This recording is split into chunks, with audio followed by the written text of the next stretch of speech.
കൂത്തുപറമ്പിൽ ഉത്സവത്തിനിടെ കൂട്ടത്തല്ല്, വാക്കുതർക്കം കലാശിച്ചത് സംഘർഷത്തിൽ. തെയ്യത്തിനെയും പിടിച്ചുതള്ളി.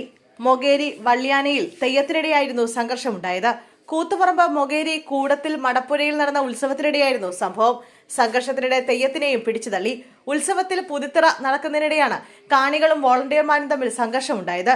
ആളുകൾക്ക് ഇടയിലേക്ക് ഇറങ്ങിച്ചെന്ന് സംസാരിക്കുന്നതാണ് പുതിത്തിറയുടെ രീതി.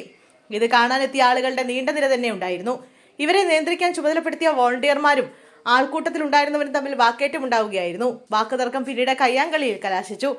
ആൾക്കൂട്ടത്തിലുണ്ടായിരുന്ന മദ്യപിച്ചെത്തിയ ചില ആളുകളാണ് സംഘർഷമുണ്ടാക്കിയതെന്നാണ് പോലീസ് പറയുന്നത്. സംഭവത്തിൽ ആരും പരാതി നൽകിയിട്ടില്ലാത്തതിനാൽ പോലീസ് കേസെടുത്തിട്ടില്ല.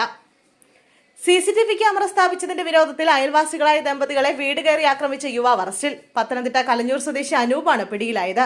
അനൂപ് കാപ്പ നിയമപ്രകാരം ശിക്ഷ കഴിഞ്ഞ് പുറത്തിറങ്ങിയതിന് പിന്നാലെയാണ് ദമ്പതിമാരെ ആക്രമിച്ച സംഭവത്തിൽ വധശ്രമത്തിന് വീണ്ടും പിടിയിലാകുന്നത്. അയൽവാസികൾ തങ്ങളുടെ വീട്ടിൽ CCTV വെച്ചതാണ് അനൂപിനെ പ്രകോപിപ്പിച്ചതെന്ന് പോലീസ് പറഞ്ഞു.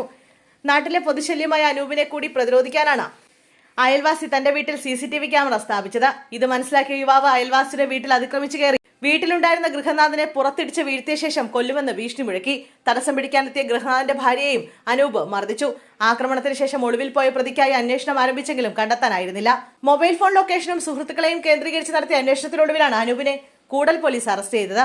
6 പോലീസ് സ്റ്റേഷനുകളിലായി മോഷണം, അടിപിടി, കഞ്ചാവ് കേസ് തുടങ്ങി നിരവധി കേസുകളിൽ പ്രതിയാണ് അനൂപെന്ന് പോലീസ് പറഞ്ഞു.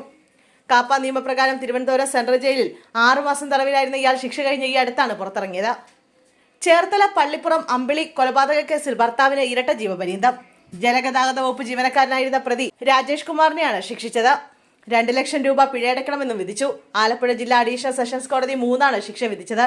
2024 മെയ് 18 പള്ളിപ്പുറത്ത് നടുറോഡിൽ വെച്ചാണ് അമ്പിളിയെ രാജേഷ് കുമാർ കുത്തിക്കൊന്നത്. പള്ളിപ്പുറം പള്ളിച്ചന്ത കവലയ്ക്ക് തെക്കുഭാഗത്തായിരുന്നു സംഭവം. അമ്പിളിയുടെ ശരീരത്തിൽ 17 കുത്തുകൾ ഉണ്ടായിരുന്നു. തിരുനെല്ലൂർ സഹകരണ ബാങ്കിലെ കളക്ഷൻ ഏജന്റ് ആയിരുന്നു അമ്പിളി. കളക്ഷൻ കഴിഞ്ഞ് അമ്പിളി സ്കൂട്ടറിൽ മടങ്ങുമ്പോഴാണ് രാജേഷ് ആക്രമിച്ചത്. രാജേഷ് അമ്പിളിയുടെ നെഞ്ചിലും കഴുത്തിലും മുതുകിലും കുത്തി. അമ്പിളിയും രാജേഷും തമ്മിൽ തർക്കമുണ്ടായതിന് പിന്നാലെയായിരുന്നു ആക്രമണം. കുത്തിക്കൊന്ന ശേഷം അമ്പിളിയുടെ കളക്ഷൻ പണവുമായി രാജേഷ് രക്ഷപ്പെട്ടു. ഒടുവിൽ കഞ്ഞിക്കുഴിയിലെ ബാറിൽ നിന്നാണ് പോലീസ് ഇയാളെ പിടികൂടിയത്. 18 വയസ്സുള്ള മകളെ പിതാവ് വെട്ടിക്കൊലപ്പെടുത്തി.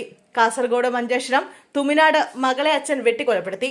18 വയസ്സുകാരി മറിയം ജുമൈലയാണ് കൊല്ലപ്പെട്ടത്.